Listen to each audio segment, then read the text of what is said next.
Good morning everyone, আমি সৌমিলি। আমার নতুন একটি ব্লগে আপনাদের স্বাগত। এটা সেদিনকার ব্লগ, যেদিন আমরা কলকাতা টু হরিদ্বার গিয়েছিলাম। হ্যাঁ, আজকে আমরা করতে যাচ্ছি ওটা ফ্যামিলি ট্যুরই। এখান থেকে আমরা যাচ্ছি, আমি, আমার হাজব্যান্ড আর মেয়ে। আর বাড়ি থেকে ওরা চলে এসেছে, মানে আমার শাশুড়ি মা যাচ্ছেন, আমার ননদ, নন্দাই আর তার ছেলে। ওরা তমলুক থেকে যেহেতু এসেছে, তো আমাদের এখানে আসার পর ওখানে গেলে তো অনেক দেরি হয়ে যাবে। আগের দিনে বলেছিলাম যে আমাদের এখানে চলে আসতে, বাট বললো সময় হবে না। তো ওরা ডিরেক্ট পৌঁছে গেছে হাওড়া স্টেশনে। আর আমরা এই যে বুঝতেই পারছেন হাওড়া ব্রিজ, এই হাওড়া ব্রিজের উপর দিয়ে আমরা একটা সময় আমি খুব যাতায়াত করতাম। যখন কলকাতায় পড়াশোনা করতাম, বাড়ি গেলে আমাদের তো হাওড়া থেকে ট্রেন ধরতে হতো। বাট বিয়ের পর এই 7-8 বছর আর এটা দিকে যাতায়াত একদমই নেই। আমরা যেহেতু ধর্মতলা থেকে বাস নিই, তো সেকেন্ড ব্রিজ দিয়েই চলে যাই। হাওড়া থেকে আর যাওয়া হয় না। বাসে যেহেতু কম টাইম লাগে, ট্রেনের মাধ্যমটা আর তমলুক যাওয়ার জন্য একদমই ইউজ করা হয় না। আর এই যে দেখতে দেখতে আমরা পৌঁছে গেলাম। ওরা অলরেডি পৌঁছে গেছে, বারবার ফোনও করছে। আর এই যে তারপরে ওই যা হয়, ঘুরতে গেলে 10 দিনের ট্যুর, অনেক লাগেজ নিয়ে, বাচ্চা নিয়ে আর কোনো রকম ভিডিও করাই হয়নি। আমরা ট্রেনে উঠে গেছি, ওই 12:30টার পরে ট্রেন ছিল। তারপরে আমরা লাঞ্চও করে নিয়েছি। আর এই যে সাইড আপারটা আমাদের ছিল, আর লোয়ারটা যা ছিল উনি প্রেফার করলেন যে ওনার আপারটা হলে সুবিধা হয়, আর আমাদেরও লোহারটা হলে খুব ভালো হয়। সেই জন্য ওনার সাথে এক্সচেঞ্জ করে নিয়েছি। এদিকে সবাই লাঞ্চ করার পর ওই বসে বসে গল্প করছে। আর এই যে আমার ওনাদের ছেলে আর মেয়ে দুটোতে মিলে খেলা করছে। এসিটা খুব চিল ছিল, ওই জন্য দেখুন সবাই ঢাকাঢুকি নিয়ে বসেছে, বাট বাইরে একদমই ঠান্ডা ছিল না। ফাইনালি আমরা আমাদের ডেস্টিনেশনে পৌঁছে গেছি। হ্যাঁ, আমরা হরিদ্বার পৌঁছে গেছি। পৌঁছতে ওই পরের দিন বিকেল হয়ে গেছে। আর যাত্রা শুরু করা যাক, বাবা ভোলেনাথকে প্রণাম। তারপর আমরা ওখান থেকে ওই 5-7 মিনিটের ডিস্টেন্স ছিল আমাদের হোটেল আগেই বুক করা ছিল। আর এই যে 103 নম্বর রুম হচ্ছে আমাদের। একটা 103 পেয়েছি, 106। যেহেতু শাশুড়ি মা আমাদের সাথে থাকবেন, তাই একটা হচ্ছে ডবল বেডের রুম ছিল, একটা সিঙ্গেল। এটা হচ্ছে ডবল বেডের রুম, 103টা, তাই আমরা এটাতে। আর এই যে অলরেডি আমাদের লাগেজ পৌঁছে দিয়েছেন। আর যেটা বলছিলাম, আমরা 10 দিনের ট্যুর প্ল্যান করে এসেছি, যেটা আমাদের প্ল্যান করেছে জুলি ট্রিপ। আপনারা চাইলে আপনি নাম্বার দিয়ে দেব। তো এটা আমাদের প্রথম ট্রিপের হোটেল, আপনারা দেখতেই পেলেন, ভীষণই সুন্দর। আর একদম নতুন হোটেল ছিল,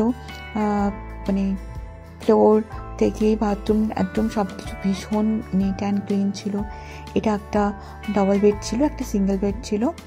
আর আমাদের পাশের 106টা আমার। আপনারা যদি চান, অবশ্যই জুলি ট্রিপের সাথে যোগাযোগ করে এরকম একটা ট্যুর প্ল্যান করতেই পারেন। তারপর আমরা সন্ধ্যাবেলা সব ফ্রেশ হয়ে সন্ধ্যা আরতি দেখার জন্য বেরিয়ে পড়েছি।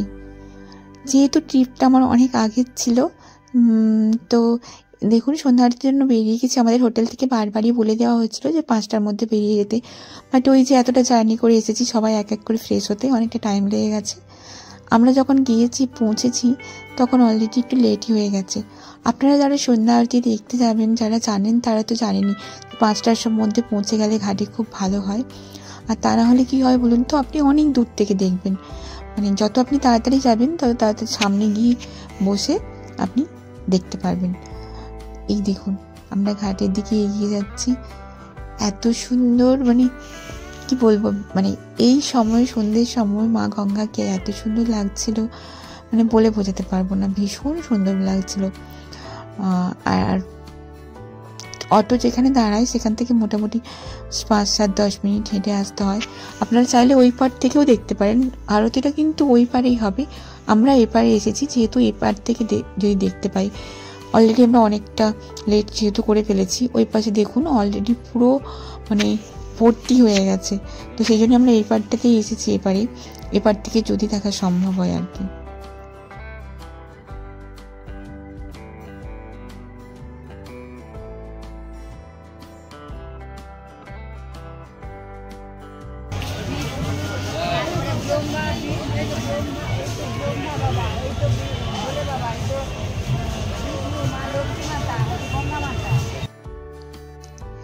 শুনলেনই তো আমার শাশুড়ি মা সব মানে বলে দিচ্ছিলেন। অ্যাকচুয়ালি আমার শাশুড়িমা ভীষণই মানে ঠাকুর ভক্ত।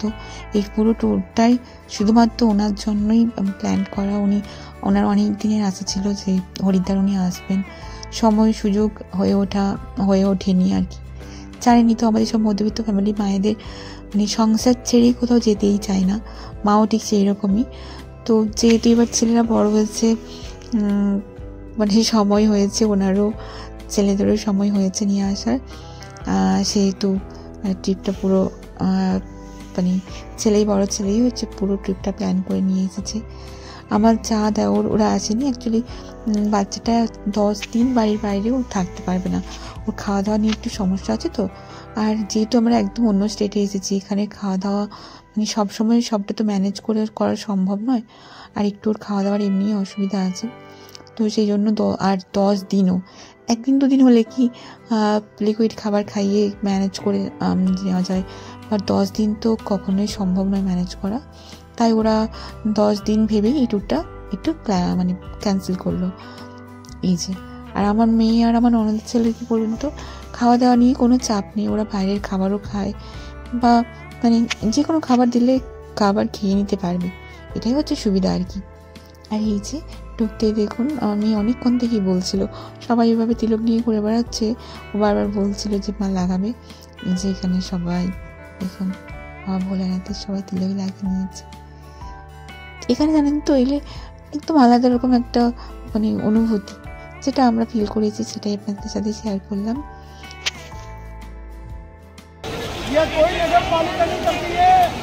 मां गंगा की दिव्य आरती दर्शन के लिए हर की पौड़ी पर पधारे समस्त श्रद्धालु भक्तों का श्री गंगा सभा हार्दिक स्वागत एवं अभिनंदन करती है।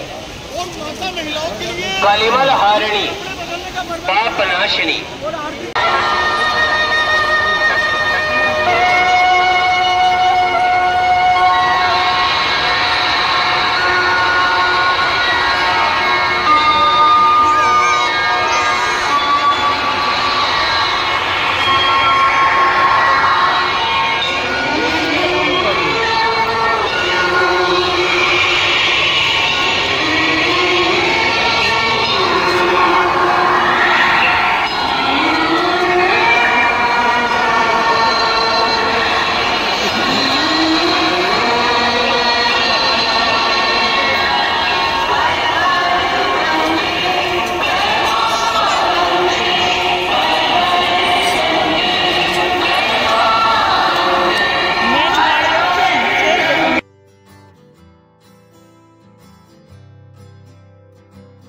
আগেই তো বললাম যে আমরা অ্যাকচুয়ালি অনেকটা লেট করে ফেলেছি, তো আমরা অনেক দূর থেকেই দেখছি এই যে আরতি চলছে। দেখুন একদম সেই মানে কর্নারে আরতি হচ্ছে।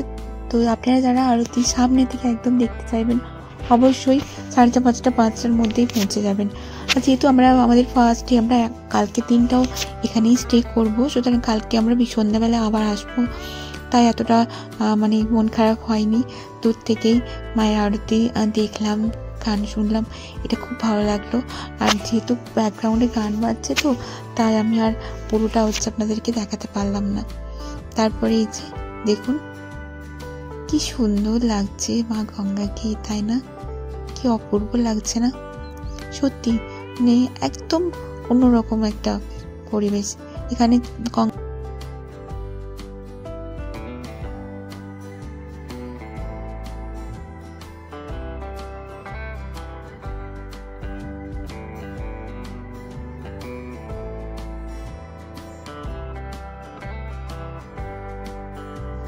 কালকে দিনটা এখানেই থাকছি হরিদ্বারে, সুতরাং কালকে ভালো করে আবার সন্ধ্যা আরতি একটু আগের থেকে এসে দেখবো, সেই জন্য আর মনটা খারাপ হচ্ছে না। সবাই মিলে এখন হোটেলের দিকেই যাচ্ছি। যেহেতু এত ঘন্টার একটা জার্নির পরে হোটেলে এসে কেউ আর মানে বসে শুয়ে রেস্ট নেওয়ার মতো সময় থাকেনি। সবাই জাস্ট ফ্রেশ হয়েছে, চেঞ্জ করেছে, তারপরে আবার বেরিয়ে চলে এসেছি। বাচ্চাগুলোরও খুব ধকল গেছে। আজকে ভেবেছি তাড়াতাড়ি সবাই ডিনারটা করে তারপরে শুয়ে পড়বো। নেক্সট 10 দিনে কোথায় যাচ্ছি, কিভাবে যাচ্ছি, সবটাই আপনাদের হচ্ছে ব্লগের মাধ্যমে জানাবো।